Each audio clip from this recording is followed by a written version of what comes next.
6-Minute English from bbclearningenglish.com. Hello, this is 6-Minute English from BBC Learning English. I'm Neil. And I'm Sam. Sam, does this situation sound familiar? It's a colleague's birthday next week. A male boss says to a female employee, "You're great at organising things. Would you buy a card and get everyone in the office to sign it? Oh, and we'll need to order a cake too. Thanks, you're amazing." Yes, I have seen that. A male boss asks a woman to do all the jobs that keep the office running, but do nothing to advance her career or improve her chances of promotion. That's when someone moves up into a higher, better paid position in a company. Sadly, this happens a lot. In many workplaces around the world, it's the men who are considered born leaders and promoted up the corporate career ladder, while the women are given less important roles. Even today, many working women find themselves at a point in their career beyond which they cannot progress. An invisible barrier to succeed referred to as the glass ceiling. But in this programme, we'll be meeting the members of the No Club, a group of women saying no to the glass ceiling by publicly questioning the kinds of jobs men and women are asked to do in the workplace. And of course, we'll be learning some useful new vocabulary as well. But first, I have a question for you, Sam. Despite the glass ceiling, women do make it to the top jobs in many areas of work and business, even in the male-dominated world of politics. So, who was the first woman to become British Prime Minister? Was it A, Theresa May, B, Nicola Sturgeon, or C, Margaret Thatcher? I know the answer to this one, Neil. It's C, Margaret Thatcher. OK, well, we'll find out later if you're right. Professor Lise Vesterlund is one of the 4 academics who co-wrote The No Club, a book discussing how females disproportionately take on the unimportant, less visible tasks at work. Professor Vesterlund calls these non-promotable tasks, jobs like taking notes, organising social events or chairing meetings, jobs that take time and effort but do little to increase company profits or to boost your career. Research shows that most of these tasks are done by women.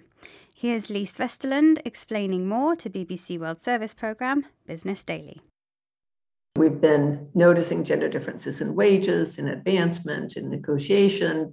Burnout for women is much greater than it is for men. Their dissatisfaction with their work is much greater. And we've been trying to sort of address all these objectives with lots of different methods and techniques. And what is interesting about the non-promotable work is that it sort of in a very structural sense contributes to all of those differences. Professor Vesterlund lists some workplace gender imbalances, including job dissatisfaction and burnout. That's tiredness and exhaustion caused by working too hard. Many of these issues are made worse by non-promotable tasks.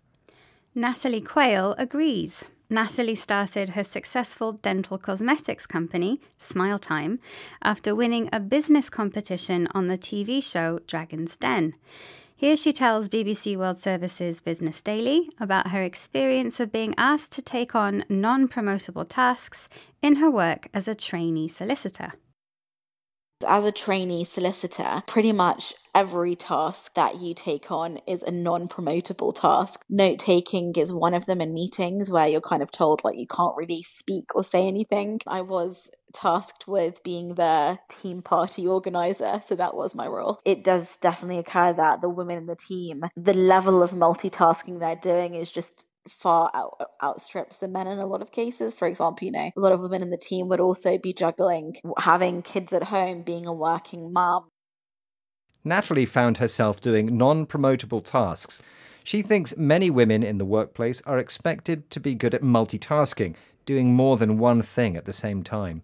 For working mums who are raising a family as well as developing careers at work, this involves some juggling, trying to manage your life when you're involved in many different activities, which all demand your time. In the 40 years since the term glass ceiling was invented, it seems not much has changed for working women. But there is some good news. The number of female managers and women working in jobs traditionally seen as male has increased dramatically. And those companies where getting promotion is based on ability, not gender, have benefited from talented, hard-working female leaders. And speaking of female leaders, Neil, what was the answer to your question?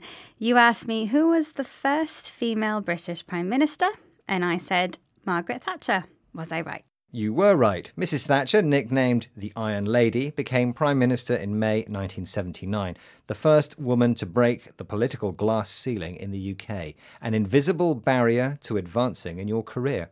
Okay, let's recap the other vocabulary we've learnt, starting with promotion, moving up into a higher, more important position in your company. The term non-promotable tasks describes those unimportant jobs which help your organisation but do nothing to advance your career.